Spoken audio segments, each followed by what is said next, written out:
अस्सलाम वालेकुम ऑडियंस।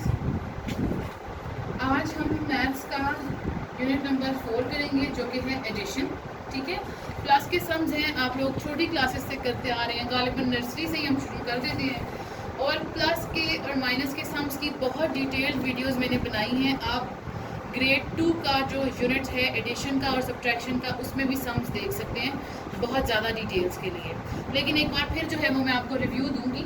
ठीक है, इसमें शुरू के 4 से 5 पेजेस पे इसी तरह के डिफरेंट सम्स हैं, जिसमें से मैंने 2 सम्स जो है वो सिलेक्ट किए हैं, वो मैं आपके सामने सॉल्व करूंगी और जो है वो आप उसके बाद बाकी जो क्वेश्चन हैं वो आप खुद सॉल्व करेंगे। ठीक है, देखिए बच्चों, अभी तक आप लोग मैथ्स के इतनी दफ़ा एडिशन कर चुके हैं, अब वैसे आपको काउंटिंग खुद भी कर लेनी चाहिए, लेकिन to be on the safe side आप रफ वर्क का एरिया बनाया करें। ठीक है, जैसे कॉपी का जो सबसे राइट साइड होता है वहाँ पर आप, या जब आप बुक पे सॉल्व कर रहे हो तो कोई रफ पेज या रफ कॉपी पास रखा करें।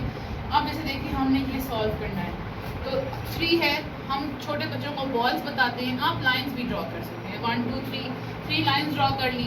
फिर हमारे पास 5 डिजिट है, 1 2 3 4 5 लाइंस ड्रॉ कर ली। और फिर हमारे पास 7 डिजिट है तो 1 2 3 4 5 6 7 हमने लाइंस ड्रॉ कर ली।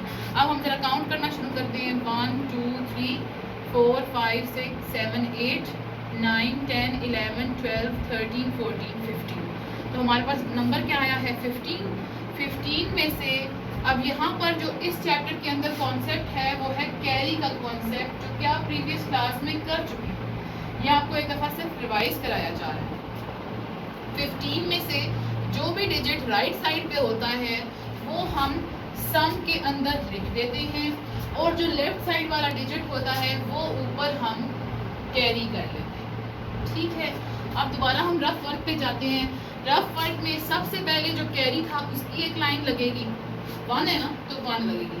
अगर कैरी 2 होगा तो 2 लाइंस लग जाएंगी, कैरी 3 होगा तो 3 लाइंस लग जाएंगी। उसके बाद देखिए 7 है, 1 2 3 4 5 6 7। उसके बाद देखिए 8, 1 2 3 4 5 6 7 8।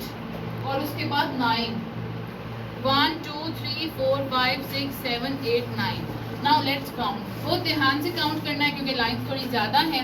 1 2 3 4 5 6 7 8 9 10 11 12 13 14 15 16 17 18 19 20 21 22 23 24 एंड 25।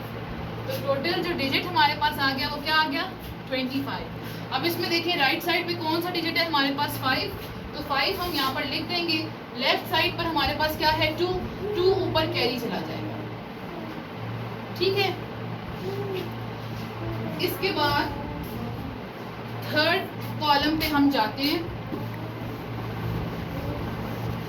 थर्ड कॉलम पे देखिए 2 कैरी है तो 1 2। उसके बाद 5 है, 1 2 3 4 5। फिर 6 है, 1 2 3 4 5 6। फिर 2 है, 1 2। काउंट करेंगे 1 2 3 4 5 6 7 8 9 10 11 12 13 14 15 आया है। अगेन 5 हम जो है वो यहाँ प्लेस करेंगे और 1 जो है हम ऊपर कैरी ले जाएंगे। तो 1 हमारे पास कैरी आ गया। अब हम देखते हैं, इसको सॉल्व करते हैं। कैरी का 1 लगाएंगे। ठीक है, आगे फिर 1 है तो 1 लगाएंगे। फिर 3 है हमारे पास तो 1 2 3। उसके बाद हमारे पास 2 है तो 1 और 2, तो 1 2 3 4 5 6 7। तो हमारे पास क्या आ गया है 7, तो हम 7 यहाँ पर प्लेस करेंगे। इस तरह से सॉल्व करेंगे तो कभी भी आपकी एडिशन के सम के अंदर गलती नहीं होगी, लेकिन काउंट ध्यान से करना है, लाइंस ध्यान से ड्रॉ करनी है।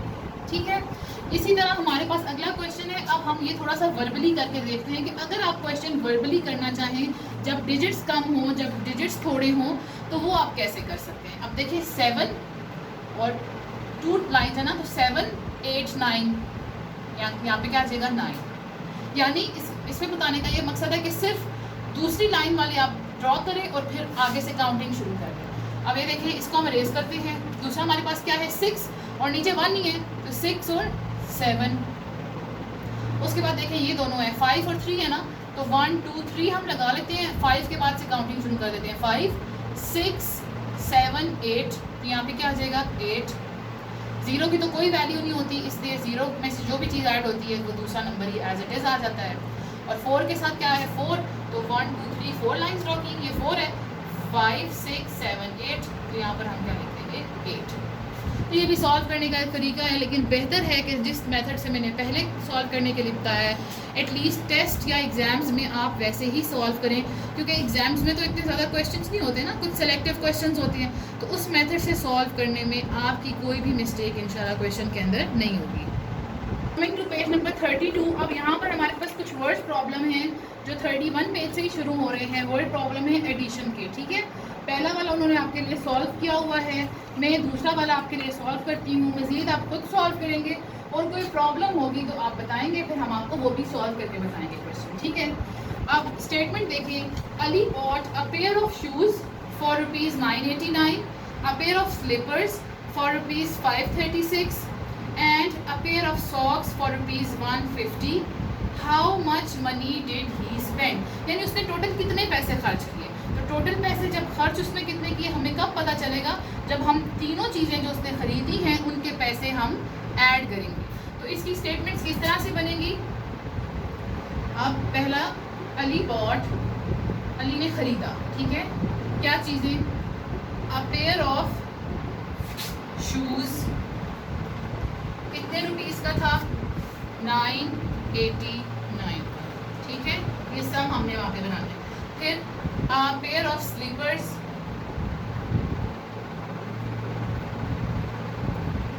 वो कितने के थे 536 के। अ पेयर ऑफ सॉक्स,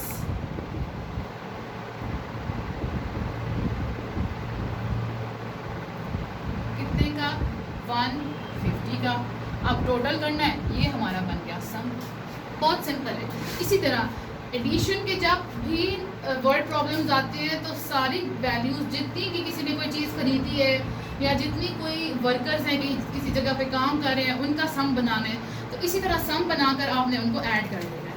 अब ये देखें, इसमें ऐड करेंगे हम 9 है 6 1 2 3 4 5 6, 0 तो 0 है, तो 9 10 11 12 13 14 15 आ गया। 5 यहाँ पे आ जाएगा, 1 कहाँ चला जाएगा, कैरी।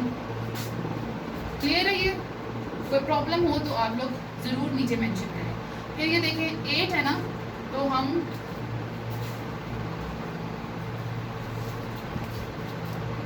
1 2 3 और ये 5 है, 1 2 3 4 5 और ये एक कैरी। 8 9 10 11 12 13 14 15 16 और 17 आया है। 7 यहाँ आएगा, 1 ऊपर कैरी चला जाएगा, ठीक है। उसके बाद पहला वाला बड़ा डिजिट हम छोड़ रहे हैं, वो हम वैसे ही काउंट कर रहे हैं। छोड़ रहे हैं इसका ये मतलब नहीं कि हम काउंट ही नहीं कर रहे, काउंट कर रहे हैं हम। अभी देखिए 1 2 3 4 5 1 और फिर इसका 1, तो ये 9 10 11 12 13 14 15 16।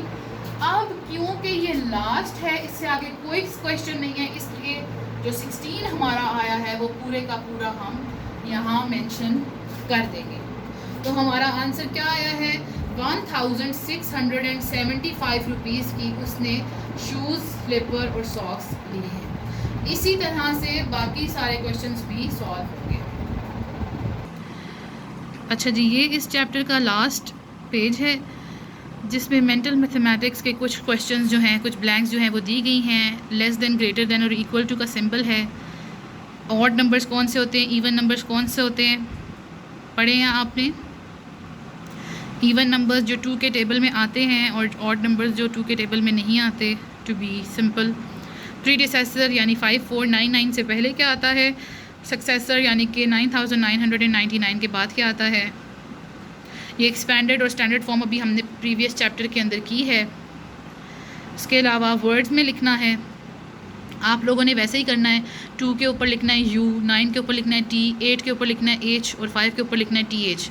तो फिर वो कैसे TH है, तो 5000 हो जाएगा, 800 हो जाएगा, हंड्रेड्स नहीं आप लिखेंगे, 800 लिखेंगे एंड 92, ठीक है।